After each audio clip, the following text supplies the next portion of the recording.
दोस्तों एक महिला डीएम जो कि भेष बदल करके अपने एरिया के जो थानेदार होते हैं, जो दरोगा होते हैं, जो सिपाही होते हैं, उनकी करतूत और उनकी असलियत को जानने के लिए निकल पड़ती है। क्योंकि वो इस एरिया में नई नई थी, तो उसको ये जांच करना, ये परखना बहुत ही ज़रूरी था कि हमारे एरिया के जो पुलिसकर्मी हैं, जो सिपाही हैं, जो दरोगा हैं, वो क्या गुल खिला रहे हैं लोगों के साथ। दोस्तों वो एक स्कूटी लेती है और अपने वेश को बदलती है और अपने मुंह पर एक मास्क लगा लेती है। दोस्तों मास्क लगा करके वो रोड पर निकल जाती है पुलिस कर्मियों की जांच करने के लिए। रात के करीब 10 बज रहे होते हैं और ठंड का मौसम था। तो दोस्तों आपको पता होगा कि ठंडी के समय में लगभग 8-9 बजे तक ही ढेर सारी रातें हो जाती हैं, लोगों का आना जाना बंद हो जाता है और रास्ते बिल्कुल सूने हो जाते हैं। यूं कह लो कि 10 बजे तो बहुत ही ज़्यादा देर हो चुकी थी, लेकिन फिर भी वो जो डीएम महिला होती है, वो जो डीएम नई नई उस एरिया की पोस्टिंग हुई थी, वो ये पता करने के लिए अपनी स्कूटी लेकर के निकल पड़ती है। क्योंकि वो अकेली थी तो थोड़ा सा उसको डर भी लग रहा था, लेकिन वो डीएम थी तो उसके पास उसकी पावर भी थी। दोस्तों वो आगे निकलती है और जैसे ही एक चौराहे पर पहुंचती है तो एक सिपाही उसके आगे आकर के उसका रास्ता रोक लेता है और कहता है कि आपके लाइसेंस कहाँ हैं, आपके हेलमेट कहाँ है। तो वो कहती है कि हेलमेट तो मैं घर पर भूल गई और लाइसेंस की बात है तो लाइसेंस मेरे पास है। दोस्तों वो लाइसेंस निकालती है और लाइसेंस उसे दे देती है। दोस्तों वो लाइसेंस लेता है और कहता है कि अच्छा इतनी रात को तुम कहाँ जा रही हो और किससे मिलने जा रही हो, मुझे सब पता है तुम लोगों के बारे में, तुम लोग कहाँ जाती हो और इतनी रात को क्या करती हो, मुझे सब पता है। दोस्तों वो कहती है कि ऐसा कुछ नहीं है, तुम जो समझ रहे हो, जो सोच रहे हो, वो बिल्कुल गलत सोच रहे हो। मैं तो अपने एक मित्र के पास काम से जा रही हूँ और रास्ते में मेरी गाड़ी खराब हो गई थी, जिस वजह से मैं लेट हो गई। दोस्तों वो जो सिपाही था वो अपने दरोगा को बुलाता है और कहता है कि साहब ये देखो ये लड़की है, लाइसेंस है इसके पास लेकिन हेलमेट नहीं लगाई है और इतनी रात को ये कहाँ जा रही है। दोस्तों जो दरोगा था वो उसे गाली दे देता है, उस लड़की को अभद्रता का जो उपयोग होता है वो शब्दों का कर देता है और कहता है मुझे सब पता है तुम लोगों को, कहाँ जा रही हो, क्या करने जा रही हो। अगर ऐसा है तो चलो गाड़ी के अंदर और एक रात मेरे साथ बिता लो। जो पैसे तुम वहाँ लोगी उससे ज़्यादा पैसे मैं तुम्हें दूंगा और तुम्हें छोड़ भी दूंगा, तुम्हारा कोई चालान भी नहीं होगा। दोस्तों जो डीएम महिला होती हैं, अंदर ही अंदर तो गुस्सा बहुत आ रहा था, लेकिन वो इसकी असलियत जानने के लिए निकली थी, इसलिए उन्होंने कुछ बोला नहीं और सिर्फ इतना ही कहा कि नहीं ऐसा नहीं है, मुझे छोड़ दो, मैं अपने मित्र के पास जा रही हूँ और फिर वहाँ से मैं सुबह आ जाऊंगी और तुम्हें हेलमेट भी दिखाऊंगी और लाइसेंस तो मेरे पास पहले से भी है। लेकिन वो जो दरोगा होता है वो और भी ज़्यादा अभद्रता का प्रयोग करता है और सारे शब्दों का प्रयोग करता है और कहने लगता है कि ऐसा नहीं है, मैं तुम्हें नहीं छोड़ सकता। दोस्तों जब उस महिला पुलिस को ये पता चल जाता है, उस डीएम को, कि अब मैं यहाँ पे नहीं बच सकती, तो वो अपनी असलियत ना बता करके वहाँ से भागने में ही अपनी गुंजाइश समझी और वहाँ से वो भाग पड़ती है, निकल पड़ती है। दोस्तों वो अपनी गाड़ी स्कूटी वहीं छोड़ देती है और वहाँ से पैदल ही उसी सामने वाले रास्ते पर दौड़ पड़ती है। दोस्तों जो वो पुलिसकर्मी था और जो वो दरोगा थे वो देखते रह जाते हैं और गाली देते रह जाते हैं कि साली कहाँ गई, कहाँ इतनी रात को जाएगी, जाने दो भाड़ में जाए, मुझसे क्या मतलब। दोस्तों वो महिला जो डीएम होती है वो आगे निकलती है और लगभग 1 किलोमीटर आगे जाने के बाद तो देखती है कि रास्ते में एक गोलगप्पे वाला सामने से अपना ठेला लेकर के चला आ रहा है। दोस्तों वो लड़का गोलगप्पे की दुकान लगाता था रोड के साइड में। चूंकि रात काफ़ी हो गई थी तो उसने जो भी गोलगप्पा अपना बेचा था वो जो कुछ उसके पास बचा हुआ था वो लेकर के अपने रूम पर जा रहा था।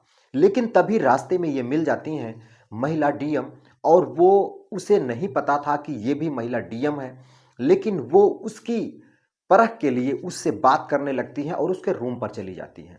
लेकिन वो जो लड़का होता है गोलगप्पे वाला वो जितना उसको सीधा समझ रही थी, वो कहीं न कहीं उससे ज़्यादा घातक निकलता है और उसी रात उस महिला डीएम को ऐसा उसके साथ कर देता है कि जिसकी आप कल्पना भी नहीं कर सकते, जिसकी आप सोच भी नहीं सकते। दोस्तों, आइए जानते हैं इस पूरी कहानी के अंदर कि आखिर उन्होंने अपनी सच्चाई उस लड़के को और उस दरोगा को क्यों नहीं बताया और उस लड़के ने डीएम के साथ ऐसा क्या किया जिसकी वजह से डीएम की पूरी ज़िंदगी बदल गई और डीएम साहिबा को ये यकीन ही नहीं था कि ये भी उनके साथ हो सकता है।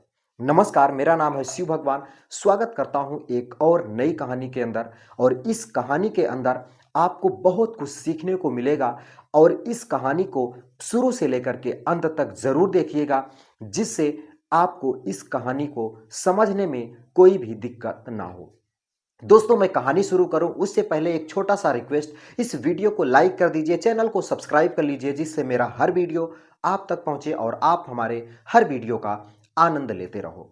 दोस्तों, ये जो एक कहानी मैं आपके सामने लाया हूं डीएम महिला की, दोस्तों ये कहानी की शुरुआत होती है बिहार से। दोस्तों, बिहार का एक लड़का होता है जिसका नाम अमित होता है। दोस्तों, अमित बचपन से ही अच्छा पढ़ाई लिखाई कर रहा था, लेकिन उसके घर की जो स्थिति थी वो ठीक नहीं थी। दोस्तों, अमित के माता पिता खेती किसानी किया करते थे, तो उनके पास इतना पैसा नहीं था कि वो अमित को दे करके एक अच्छी एजुकेशन दिलवा सके। लेकिन अमित का जो इरादा था वो कुछ ऐसा ही था कि उसे भी डीएम बनना था। दोस्तों, वो डीएम बनने का सपना बचपन से ही देख रहा था, लेकिन डीएम बनने के लिए अच्छी पढ़ाई करनी पड़ती है, अच्छी तैयारी करनी पड़ती है। दोस्तों, अमित बार बार पेपर में भी, न्यूज़ में भी देखा करता था कि लोग अखबार बेच करके, लोग लोगों के घर पे काम करके, लोग कंपनी में काम करके, ऑटो चला करके अपनी पढ़ाई कंप्लीट करते हैं, डीएम एसडीएम बनते हैं। दोस्तों, उसके भी दिल में एक ख्याल आता है, एक सपना वो बनाता है, क्योंकि उसके जो चचेरे भाई थे, चाचा के लड़के, उनके पास एक ऑटो था, तो वो भी ऑटो बचपन से ही चलाना सीख गया था। कभी भी अगर कहीं ज़रूरत पड़ती थी तो छोटा मोटा काम वो उस ऑटो को ले जा करके कर लिया करता था, सवारी वगैरह ला दिया करता था। तो दोस्तों, वो बचपन से ही ऑटो सीख चुका था। चूंकि ऑटो सीखा था, इसलिए उसने सपना बना लिया कि मैं भी ऑटो चलाऊंगा शहर में जा करके और वहीं अपनी पढ़ाई भी करूंगा और मुझे भी डीएम बनना है। दोस्तों, वो अपने माता पिता के चरण स्पर्श करता है, उनसे आज्ञा लेता है और अपनी आगे की पढ़ाई करने के लिए वो बिहार से बनारस आ जाता है। दोस्तों, बनारस आ जाता है क्योंकि बनारस में जो एक बढ़िया कॉलेज है बीएचयू, उसी में वो अपना एडमिशन करवा लेता है। दोस्तों, वो सोच रहा था कि बनारस में पढ़ाई भी करूंगा और जो पढ़ाई का खर्चा होगा वो ऑटो चला करके निकाल लूंगा, क्योंकि बनारस में ऑटो भाड़े पर मिल जाया करती है। बस यही सोच करके वो वहां पर आकर के एक किराए का रूम लेता है और वहीं पर वो अपना ऑटो चलाने लगता है, पढ़ाई करने लगता है। लेकिन वो ऑटो चलाते समय जब उसको पैसे मिलने लगते हैं, तो वो पढ़ाई में अपना थोड़ा सा ध्यान कम करके अपना ज़्यादा फोकस ऑटो चलाने पर कर देता है, जिसकी वजह से उसकी पढ़ाई ब्रेक डाउन हो जाती है और वो ऑटो चलाने लगता है। क्योंकि ऑटो चलाकर उसको पैसे मिल रहे थे और वो उसी में खुश हो जाता है। फिर धीरे धीरे उसे लगा कि यार, ये ऑटो वाला काम तो कुछ दिन रहेगा, कुछ दिन नहीं रहेगा और इसमें रिस्क भी है, कभी एक्सीडेंट हो जाएगा, कभी क्या हो जाए, तो ये ठीक नहीं है, अपना खुद का एक बिजनेस जमाते हैं। दोस्तों, वो बिजनेस जमाने के लिए उसी वाराणसी शहर में एक ठेला लेता है और अपना खुद का गोलगप्पे का जो दुकान होती है वो लगाने लगता है। दोस्तों, रेहड़ी पर वो अपना गोलगप्पे बेचा करता था और वहीं से अब पैसे कमाने का जो सिलसिला था वो शुरू हो जाता है और डीएम बनने का उसका जो सपना था वहीं उसी वक्त चकनाचूर हो जाता है। दोस्तों, इधर एक जो लड़की होती है वो दिल्ली से उसी बीएचयू में अपना एडमिशन करवा करके पढ़ाई कर रही थी और उसकी जो स्थिति थी घर की बहुत अच्छी थी, जिस वजह से वो अपनी पढ़ाई कंटिन्यू करते हुए वो अपना जो डीएम की एजुकेशन होती है उसको कंप्लीट करती है, उसका पेपर देती है और वहाँ पर क्वालिफाई कर जाती है। दोस्तों, वो डीएम बन जाती है और डीएम बनने के बाद उसी वाराणसी शहर में ही उसकी जो ड्यूटी होती है वो लग जाती है। चूँकि वो दिल्ली की रहने वाली थी, वाराणसी में उसकी ड्यूटी लगी थी और उसी वाराणसी शहर में वो अपनी ड्यूटी ज्वाइन कर कर अपना काम कर रही थी। एक दिन उसकी चूंकि नई नई ड्यूटी थी, तो वो अपने पुलिस कर्मियों और दरोगा की सच्चाई जानने के लिए रोड साइड निकल जाती है।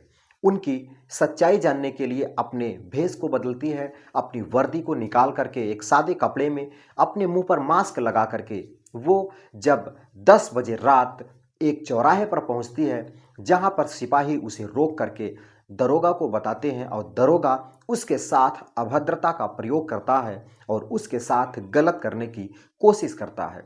किसी तरीके से वो जान बचा करके वहां से आगे निकलती हैं और उसी गोलगप्पे वाले से वो अपनी थोड़ी सी मदद मांगती है।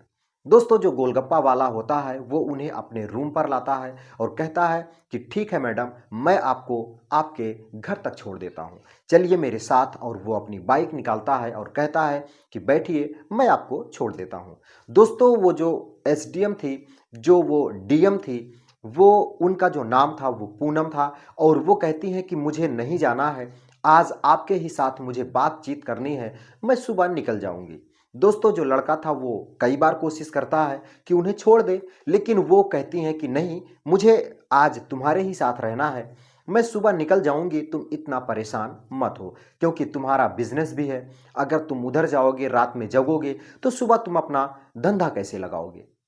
दोस्तों, वो जो लड़का था वो उनकी बातों पर सहमति जता देता है और कहता है कि ठीक है, आप सो जाओ, मैं बाहर जाकर के छत पर सो जाता हूँ। लेकिन ठंड का मौसम था, जिस वजह से जो पूनम थी वो कहती है कि नहीं नहीं, आप इतनी रात को और बाहर सर्दी भी है, कहाँ सोओगे, चलिए हम दोनों सोएंगे नहीं, आज रात भर बातें करेंगे। दोस्तों, वो उसके बारे में पूछती है तो वो लड़का अपना पूरा कहानी उसके सामने रख देता है। दोस्तों, जब लड़के की पूरी कहानी एसडीएम जो मैडम होती हैं, जो डीएम मैडम होती हैं, उनको सुनाई देती है, तो कहीं ना कहीं उनका भी सपना कुछ ऐसे ही था और उनके सपने से उस लड़के का जो सपना था वो मैच कर जाता है। दोस्तों, जो डीएम थी वो कहती हैं तो फिर आगे आप क्या करोगे। वो कहता है करना क्या है, यही अपना बिजनेस है, इसी से पैसे कमाऊंगा, जिंदगी में आगे बढ़ूंगा। दोस्तों, फिर धीरे धीरे उस लड़के की जो घर की स्थिति थी वो जांचने लगती हैं, तो एक साइड एक छोटी सी फोटो वगैरह थी, मूर्तियां थी जो देवी देवताओं की थी। तो इससे पता चल रहा था कि वो लड़का धार्मिक भी था, पूजा वगैरह भी किया करता था। और उसके बगल में जो अलमारी थी वहाँ पर ढेर सारी धार्मिक किताबें, ढेर सारी कहानियों की किताबें, जीके वगैरह की किताबें रखी हुई थी, जिससे ये पता चल रहा था कि ये लड़का अच्छा खासा पढ़ता भी है, धंधा भी करता है। चूंकि अब पढ़ाई में इंटरेस्ट नहीं है, नौकरी के लिए नहीं पढ़ रहा है, लेकिन अपने ज्ञान के लिए कहीं ना कहीं ये अब भी पढ़ाई कर रहा है। दोस्तों, उसके बोलचाल, उसके भाव हाव भाव को देख करके वो जो डीएम महिला थी वो उसके ऊपर फिदा हो जाती हैं। उसके ऊपर उनका जो दिल है वो आने लगता है, उसके प्यार में कहीं ना कहीं वो खोने लगती हैं। दोस्तों, धीरे धीरे वो जो रात होती है वो बीत जाती है, सुबह डीएम अपने घर चली जाती हैं और फिर धीरे धीरे कभी ना कभी वो उससे मिला करती थी, बातें किया करती थी और जब उनका दिल करता तो वो उसके कमरे पर आ जाया करती और रात को उनके साथ वो दोनों बिताया करते, बातें किया करते और फिर अपने वो ड्यूटी पर चली जाती। दोस्तों, धीरे धीरे ये सिलसिला लगभग महीने भर में 2-3 बार वो जो डीएम महिला थी पूनम, वो उसके रूम पर आई और उसके साथ रात बिताई और फिर अपने ड्यूटी पर चली गई। दोस्तों, एक दिन जो मोहल्ले वाले उस कॉलोनी के थे वो सब इकट्ठा हो जाते हैं और कहते हैं कि मुझे तो पहले से ही शक था, ये लड़का जब आया था यहाँ गोलगप्पे का बिजनेस करने, तभी मुझे पता था कि इतना नौजवान हट्टा कट्टा लड़का आखिर गोलगप्पे क्यों बेचता है, ये रात में लड़कियों से मिलता है। मैंने कई बार देखा है, इसके रूम पर एक लड़की आती है, पूरी रात बिताती है और फिर सुबह फुर्र हो जाती है। दोस्तों, सारे मोहल्ले के जो लोग थे, सारे कॉलोनी के जो लोग थे, वो इकट्ठा होकर के उस लड़के को खरी खोटी सुनाने लगते हैं। दोस्तों, लड़का जब उनकी खरी खोटी सुनता है तो हालांकि उसके पास कोई शब्द नहीं था, ये बात बिल्कुल सच थी, क्योंकि वो जो डीएम महिला थी वो उसके पास आया करती थी, रात बिताया करती थी, तो वो कुछ कह नहीं पाता है और लोग उसे निकालने की धमकी देने लगते हैं। कहते हैं कि ठीक है, तुम कॉलोनी खाली कर दो, कहीं दूसरी जगह रूम ले लो, कि चूंकि ये कोई कोठे का अड्डा नहीं है, तुम ऐसे अगर करोगे तो ये कोठा हो जाएगा, यहाँ पे लोगों को आने में शर्म लगेगी और तुम्हारी तो इज्जत जा ही रही है, साथ में हम मोहल्ले वालों की भी इज्जत तुम पानी पानी कर दे रहे हो। दोस्तों तभी उसी वक्त जो वो डीएम महिला थी वो आ जाती हैं और जब उस लड़के की हालत देखती हैं, मोहल्ले वालों की बातें सुनती हैं, तो उन्हें भी पता चल जाता है कि ज़रूर इस लड़के के साथ इन लोगों ने गलत किया है।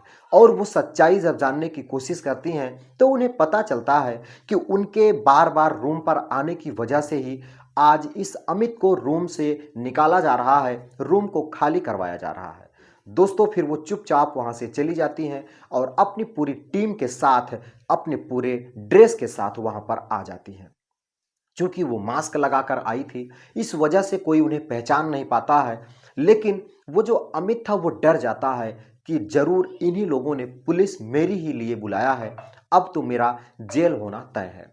दोस्तों तभी वो जो डीएम महिला थी पूनम, वो अपने मास्क को हटाती है और जैसे ही मास्क हटाती है, वहाँ खड़े सभी लोगों के होश उड़ जाते हैं और सब ये सोचने पर मजबूर हो जाते हैं कि आखिर ये लड़की जो इसके साथ आकर के रात बिताया करती थी, ये कोई और नहीं है, हमारे एरिया की डीएम है। दोस्तों सभी लोग डर जाते हैं, सभी की आवाज़ें बंद हो जाती हैं और तभी जो डीएम महिला थी वो कहती हैं कि हाँ मैं आती हूँ इसके रूम पर, तुम लोग मुझे ही देखते होगे, इसके रूम पर मैं इस महीने 4 से 5 बार आई हूँ, लेकिन सिर्फ और सिर्फ बातें करने, इससे दोस्ती बनाने, और जो तुम लोग सोच रहे हो ऐसा हम कुछ भी नहीं करते हैं। लेकिन अब तुम लोग अगर चाहते हो कि ऐसा कुछ हो तो मैं इससे शादी करना चाहती हूँ, तुम लोग इससे बात करो, ये तैयार हो जाए, इस अमित से मुझे प्यार हो गया है, इसी के साथ मुझे ज़िंदगी बितानी है और इसी के साथ मुझे शादी करनी है। दोस्तों जो अमित था वो इतना सुनते ही उसके पैरों तले जमीन खिसक जाती है और वो अंदर ही अंदर इतना खुश हो जाता है कि यार ये जो लड़की मुझसे मिलने आया करती थी ये कोई और नहीं है, हमारे एरिया की डीएम है और डीएम से मुझे शादी का ऑफर आ रहा है। एक पल तो वो ये सोचने पर मजबूर हो जाता है कि आखिर इनकी क्या मजबूरी है जो मुझसे शादी कर रही हैं, इनके लिए तो अच्छे अच्छे लड़कों की लाइन लगी होगी। लेकिन फिर भी उस मोहल्ले के जो लोग थे अमित को अंदर ले जाते हैं, उसको बहुत कुछ समझाते हैं कि बेटा ऐसा मौका बार बार नहीं आता है, लक्ष्मी खुद आकर के तुम्हारे घर का दरवाज़ा खटखटा रही हैं, बस तुझे दरवाजे को खोल करके उनका स्वागत करना है। दोस्तों अमित तैयार हो जाता है और फिर उन दोनों की, अमित और पूनम एसडीएम की जो होती है शादी, वो बड़े ही धूमधाम से हो जाती है। दोस्तों डीएम और इधर एक गोलगप्पे बेचने वाले लड़के की शादी हो जाती है, दोनों एक साथ अपनी जिंदगी बिताने लगते हैं। दोस्तों ये थी एक कहानी डीएम और एक गोलगप्पे बेचने वाले लड़के की। आपको कैसी लगी कहानी कमेंट करके ज़रूर बताना। कहानी अगर ज़रा भी अच्छी लगी हो तो इस वीडियो को लाइक करिएगा, चैनल को सब्सक्राइब करिएगा, जिससे मेरा हर वीडियो आप तक पहुंचता रहे और आप हमारे हर वीडियो का आनंद लेते रहो। दोस्तों मिलता हूं फिर किसी नई कहानी के साथ किसी नए वीडियो के अंदर, तब तक के लिए आप लोग मुझे दीजिए इजाज़त। नमस्कार।